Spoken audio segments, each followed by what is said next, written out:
সহি বুখারি তাওহিদ পাবলিকেশন ২৯ নম্বর হাদিস অধ্যায় ঈমান বিশ্বাস পরিচ্ছেদ ২-২১ স্বামীর প্রতি নাশুকরি আর এক কুফর অন্য কুফর থেকে ছোট এই সম্পর্কে আল্লাহর রসুল সাল্লাল্লাহু আলাইহি ওয়াসাল্লাম থেকে আবু সাঈদ খুদরি রাদিয়াল্লাহু তাআলা আনহু-এর সূত্রে হাদিস বর্ণিত হয়েছে।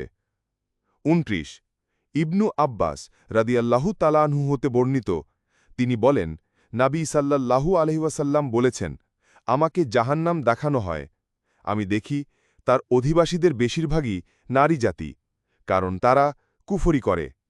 জিজ্ঞেস করা হল, তারা কি আল্লাহর সামনে কুফরি করে? তিনি বললেন, তারা স্বামীর অবাধ্য হয় এবং অকৃতজ্ঞ হয়। তুমি যদি দীর্ঘদিন তাদের কারো প্রতি ইহসান করতে থাকো, অতঃপর সে তোমার সামান্য অবহেলা দেখতে পেলেই বলে ফেলে, আমি কখনো তোমার নিকট হতে ভালো ব্যবহার পাইনি। হাদিসের মান সহিহ।